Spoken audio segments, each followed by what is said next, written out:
स्वागत है आप सबों का संस्कार गुरुकुलम चैनल में। आज हम अनुपात और समानुपात के भाषा से संबंधित सवालों को देखेंगे। सवाल आपके स्क्रीन में रहेगा, आपको उसको पढ़ना है और समझने का भी कोशिश करना है। तो आइए सेशन को स्टार्ट करते हैं। सवाल नंबर फर्स्ट देखिए, स्क्रीन में लगा हुआ है। सवाल कह रहा है रुपया को ए, बी तथा सी के बीच 2:7:5 के अनुपात में बांटा गया, तो बी का हिस्सा क्या होगा। सवाल में गिवन है 1400 रुपया को ए, बी और सी के बीच बांटा जाता है। इसका अनुपातिक मान दिया हुआ है 2:7:5। अगर अनुपात के जगह पे हम 10 रखते हैं तो ए का मान 20 हो जाएगा, बी का मान 70 हो जाएगा और सी का मान 50 हो जाएगा। अगर अनुपात के जगह पे 20 रखते हैं तो ए का मान 40 हो जाएगा, बी का मान 140 हो जाएगा और सी का मान 100 हो जाएगा। इस प्रकार अलग अलग अनुपातिक मान रख के हम मान को अलग अलग बना सकते हैं, लेकिन ऐसा हमको करना नहीं है। ऐसे सिचुएशन में अनुपात के रूप में अगर x मान लें तो a 2x हो जाएगा, b 7x हो जाएगा, c 5x हो जाएगा। और यहाँ क्वेश्चन में गिवन है 1400 रुपया को a, b और c के रूप में पढ़ा जाता है, इसीलिए a plus b plus c equal to 1400 रुपया। और a के जगह पे 2x हो जाएगा, b 7x और c 5x इक्वल टू 1400 रुपया। इसको जोड़िए 2x 7x 9x और 5x 14x इक्वल टू 1400 रुपया। 14 कट के 100 हो जाएगा, x का मान इस प्रकार 100 प्राप्त हो गया। अब यहाँ हम a का मान, b का मान और c का मान भी निकाल सकते हैं, लेकिन क्वेश्चन में कह रहा है कि b का मान क्या होगा, यानी कि b को कितना रुपया मिलेगा। तो b इक्वल टू यहाँ पे 7x दिया होगा, दिया हुआ है, इसको निकालें और x का वैल्यू हमने फाइंड किया हुआ है 100 रुपया। तो 7 इंटू 100 इक्वल टू 700 रुपया, यानी कि b को 700 रुपया मिलेगा। अगर a का मान अगर निकालना रहता तो 2x equal to 2 into 100 equal to 200। उसी प्रकार अगर c का वैल्यू निकालने का था तो 5x और x के जगह पे 100 रखना है, 500 रुपया हो जाएगा। तो इस प्रकार हम वैल्यू को प्राप्त कर सकते हैं। इसके अलावा दूसरा विधि से भी हम इसके मान को आसानी से निकाल पाएंगे, जैसे कि a अनुपात b अनुपात c अनुपात के रूप में संख्या को रुपया को बटा हुआ है। यहाँ पे a के जगह पे 2 है, 7 है, 5 है और ये जो 1400 रुपया है तीनों के बीच बटा जाता है, इसीलिए इसकी अनुपातिक वैल्यू को क्या करेंगे, जोड़ देंगे। 2, 7, 9 और 5 14 का वैल्यू दिया हुआ है 1400 रुपया। तो अनुपात 1 का मान निकल जाएगा 100 रुपया। हमको फाइंड करना है b का वैल्यू, इस प्रकार से 700 रुपया हो जाएगा। अगर a का वैल्यू फाइंड करना होता तो 200 रुपया हो जाता। अगर c का वैल्यू प्राप्त करना होता 500 रुपया होता। तो इस प्रकार से भी हम वैल्यू को प्राप्त कर सकते हैं। आप लोग नोट कर लेंगे। सेकंड क्वेश्चन देखिए,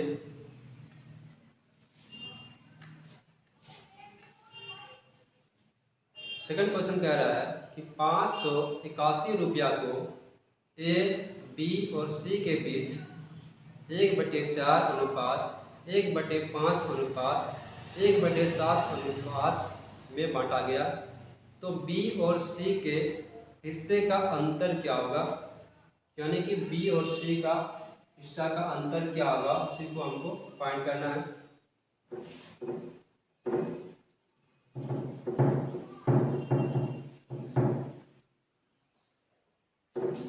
यहाँ क्वेश्चन में गिवन है कि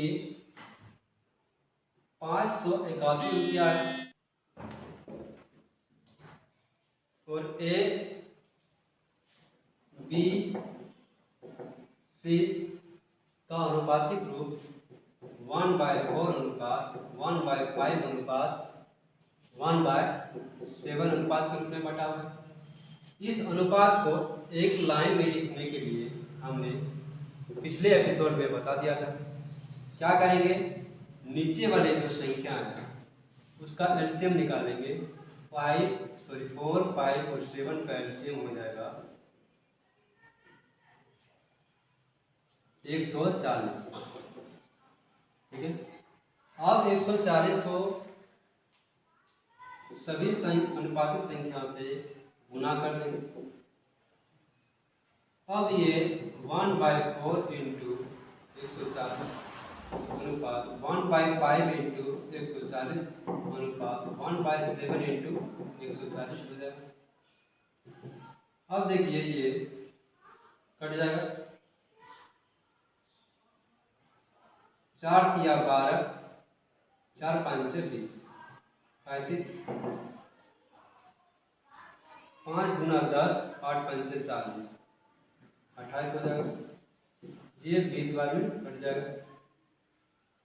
अगर ये डाटा कटेगा तो कटाना है, नहीं कटेगा तो यही रहने देना है। तो इसको जो है, ये जो मेरा वैल्यू प्राप्त हुआ ए अनुपात बी अनुपात सी का वैल्यू हो गया, इसको ए को अगर 35x मानते हैं, ये 28x हो जाएगा और ये 20x हो जाएगा। अब यहाँ क्वेश्चन में गिवन है ए प्लस बी प्लस सी 581 रुपया, क्योंकि 581 रुपया को इन्हीं तीनों के बीच बांटा जाता है। अब ए का मान 35x, बी का मान 28x और सी का मान 20x दिया हुआ है। अब इसको ऐड कर दीजिए, 35 और 28 63, 35 और 28 हो जाएगा 63, 63 और 20 83,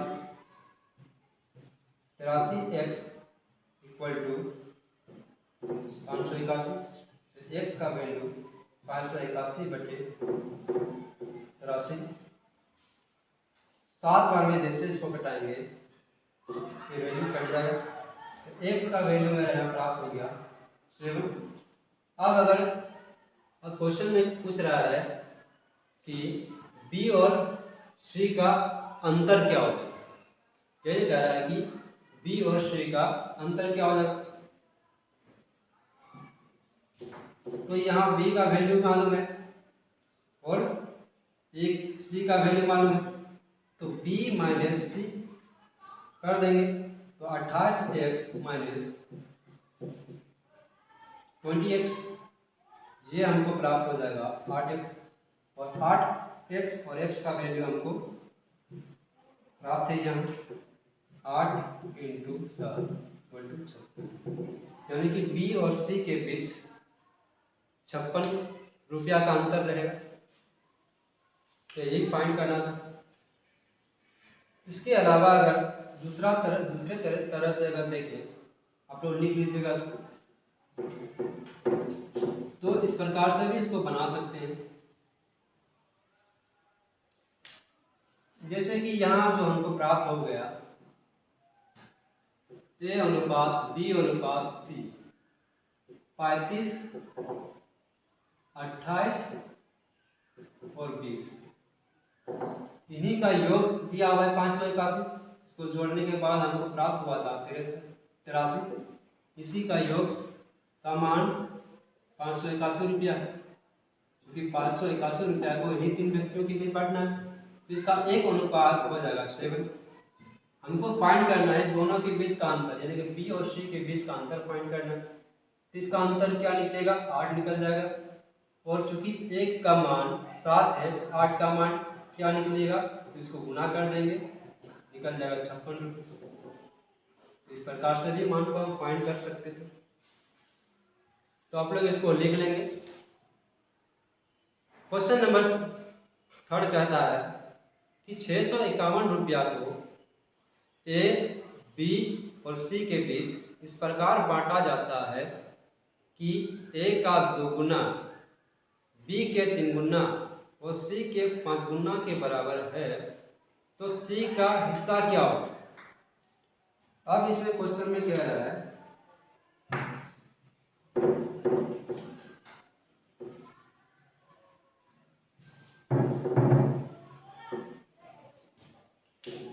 कि 551 रुपया जो दे रखा है, अब इसको जो है ए, बी और सी के बीच बांटना है।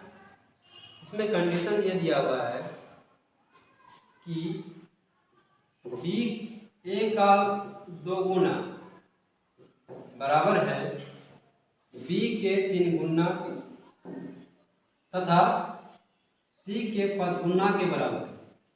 ये क्वेश्चन में गिवन, यानी 2a = 3b = 5c।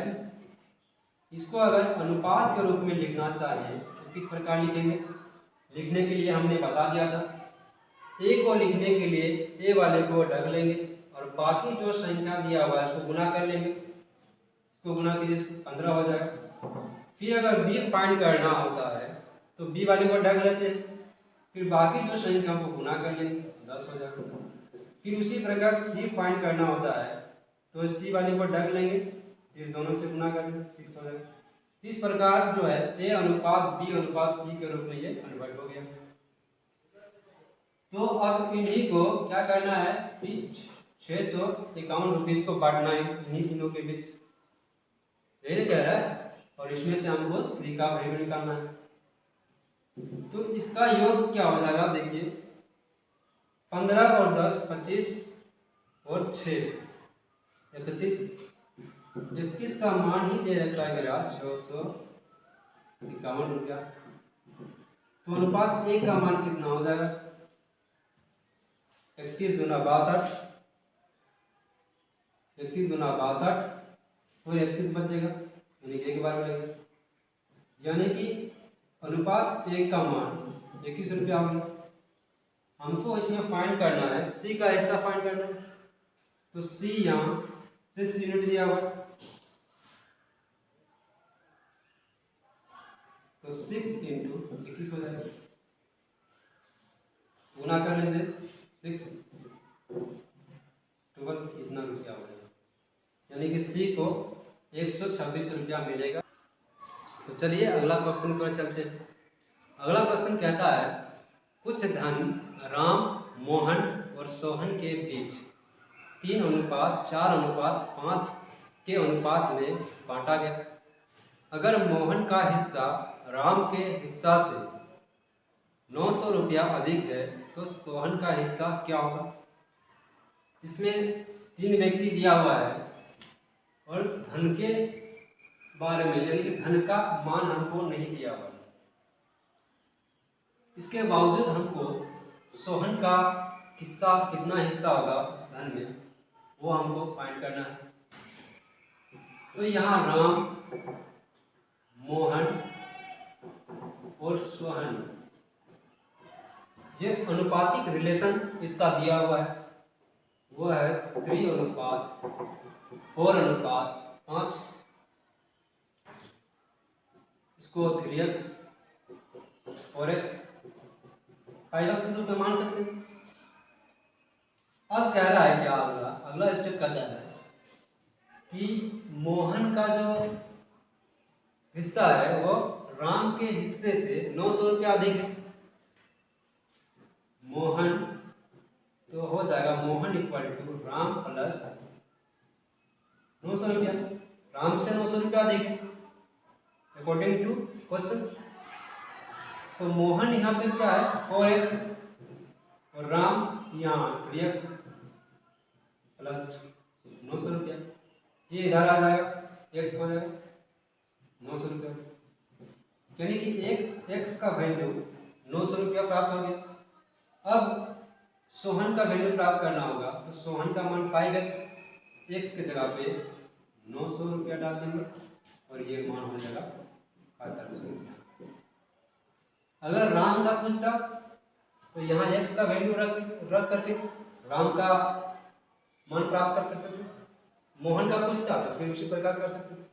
इस प्रकार से हम उसका वैल्यू प्राप्त करेंगे। इसके अलावा अगर x हम नहीं मानते हैं, यहाँ पे राम को r से सूचित कर रहे हैं, मोहन को m से सूचित कर रहे हैं और सोहन के s से सूचित कर रहे हैं। 3:4:5। यहाँ पे जो रिलेशन दिया हुआ है राम और मोहन के बीच दिया हुआ है और 900 रुपया का अंतर दे रखा है।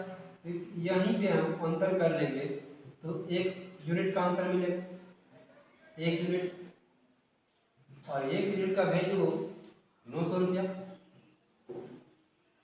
तो 5 यूनिट का वैल्यू 5 × 900 रुपया 45 रुपया। यहाँ हम डायरेक्ट वैल्यू फाइंड कर सकते हैं। तो इस प्रकार हम सोहन का वैल्यू प्राप्त करेंगे। चलिए अगला क्वेश्चन की ओर चलते हैं। अगला क्वेश्चन कह रहा है कि एक आयत की लंबाई चौड़ाई की दुगुना है। आयत के विकर्ण पर बने वर्ग के क्षेत्रफल का आयत के क्षेत्रफल से अनुपात क्या होगा, निकालना है। क्वेश्चन आप लोग स्क्रीन पर देखेंगे।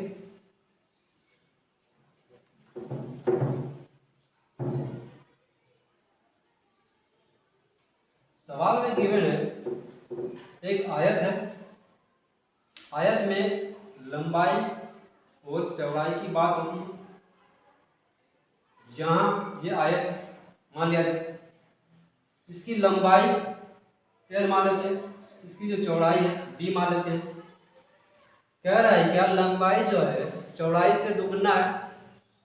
अगर चौड़ाई x है तो लंबाई 2x हो जाएगी, ठीक है। अब कहता है कि इसके विकर्ण पर बने वर्ग का क्षेत्रफल और आयत के क्षेत्रफल का अनुपात निकालना है। तो इसके विकर्ण पर वर्ग जो बनेगा इस प्रकार से बनेगा।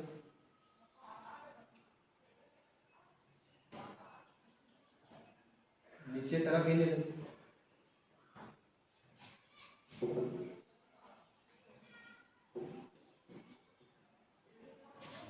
B = x, इस प्रकार से वर्ग बनेगा इसका विकर्ण, अर्थात विकर्ण इस आयत का जो विकर्ण होगा इस वर्ग का भुजा का काम करेगा। ये भी बराबर होगा, ये भी बराबर, ये भी बराबर, ये बराबर, ये बराबर, ये बराबर, और ये 90 डिग्री के बीच होगा, ये भी 90 डिग्री, ये भी 90 डिग्री, ये भी 90 डिग्री, तो ये एक वर्ग हो जाएगा। और आयत के ये बीच का जो कोण बनता है 90 डिग्री का होता है। अब हम क्या बात करेंगे इसके बीच, इसका मान हमको वैल्यू प्राप्त है B = x। ये जो है विकर्ण का काम करेगा, किसका, इस ट्रायंगल का। तो विकर्ण का फॉर्मूला, या हम इसको डायरेक्ट कर सकते हैं, विकर्ण का फॉर्मूला क्या हो जाएगा, तो विकर्ण √L² प्लस B² होता है, यानी कि लंबाई का स्क्वायर प्लस चौड़ाई का स्क्वायर होता है।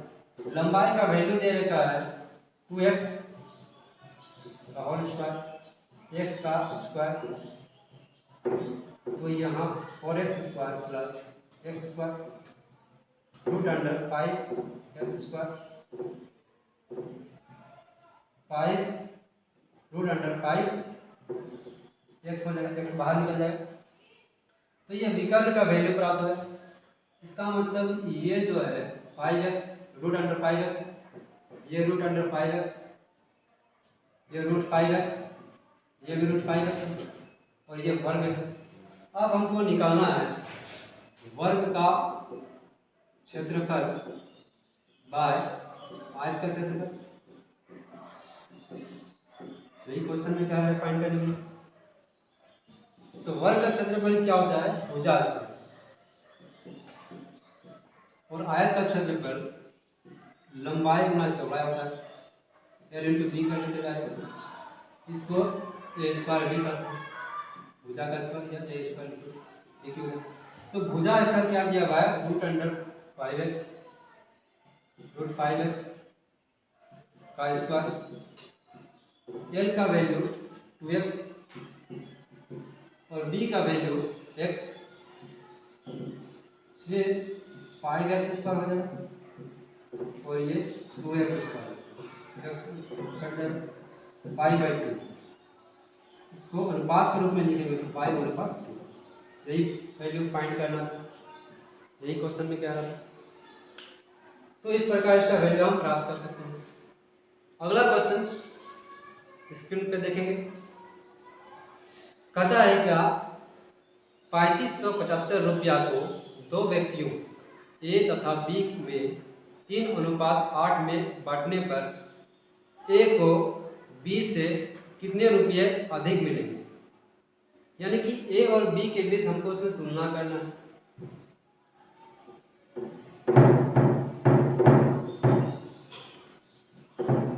क्वेश्चन में गिवन है 3575 रुपया, इसी को ए और बी के रूप में बांटना है, के बीच बांटना है। ए अनुपात बी 3:8 दिया हुआ है, ठीक है। इसको अगर 3x मानते हैं तो ये 8x हो जाएगा और ए प्लस बी का वैल्यू 3575 रुपये, यानी कि 3x plus 8x equal to 3575। तो 11x इक्वल टू 3575। अब इसको 11 से घटाइए, 3 27 22 5 अगर कट जाएगा, यानी कि 325 x का वैल्यू निकल जाएगा। अब इसमें कह रहा है कि ए को बी से कितना रुपये अधिक मिलेंगे। यहाँ क्वेश्चन में कुछ एरर है, यहाँ ए को बी से कितने रुपये कम मिलेंगे, क्योंकि यहाँ से ही हमको पता चल रहा है कौन बड़ा है कौन छोटा है। यहाँ क्वेश्चन कह रहा है कि ए को बी से कितना, ये नहीं कह रहा है कितना, ए को बी से कितना अधिक, कितने अधिक रुपया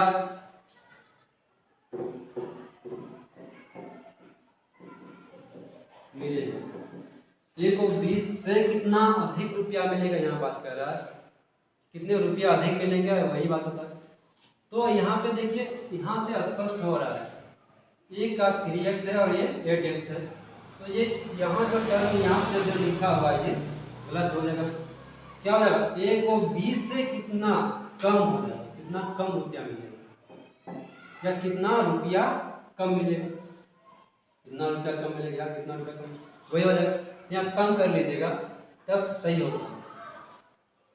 तो कितना कम निकलेगा, तो b माइनस ए करेंगे क्योंकि b का वैल्यू ज़्यादा है, इसीलिए ए से हटाएंगे। तो 8x minus 3x equal to 5x और x के जगह पे 325 रखेंगे। गुना कीजिए, 25 25 के 5 उसमें रख देते 2, 5 गुना 10 तो 12, 1 5 या 15 और 1 16, लेकिन 1625 रुपया कम है 20 का वैल्यू। इस प्रकार इसको फाइंड कर सकते हैं।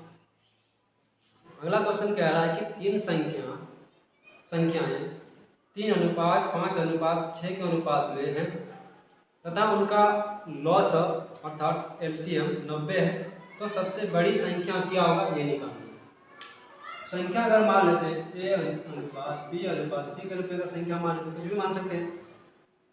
दिया हुआ है 3x 3:5:6, इसका जो एलसीएम है वो 90 दिया हुआ, एलसीएम दिया हुआ।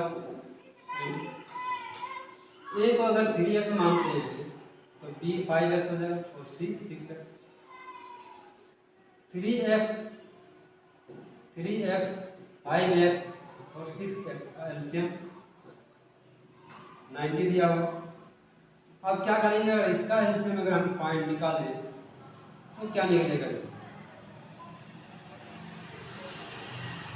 30x, इस तीनों का एलसीएम 30x हो जाएगा और यही मान हमको दिया हुआ है कितना, 90। अगर नहीं हो पा रहा है तो देखिए इस प्रकार से हम एलसीएम को निकालते हैं, 3x 5x 6x को शॉर्टकट मेथड से निकालते हैं। x लगा लेते हैं 5 3 5 6, फिर इसको 3 बार में 1 5 और 2। अब इस सारे संख्याओं को गुना करते हैं और वही मेरा क्या होता है, एलसीएम क्या हो जाएगा, x इंटू 3 इंटू 5 इंटू निकल जाएगा 30x। इस प्रकार जो है इसका एलसीएम निकल गया 30x। तो यहाँ से हम x का वैल्यू प्राप्त कर लेंगे। x का वैल्यू मेरा प्राप्त हो गया 3 और कह रहा है कि सबसे बड़ी संख्या क्या हो, तो सबसे बड़ी संख्या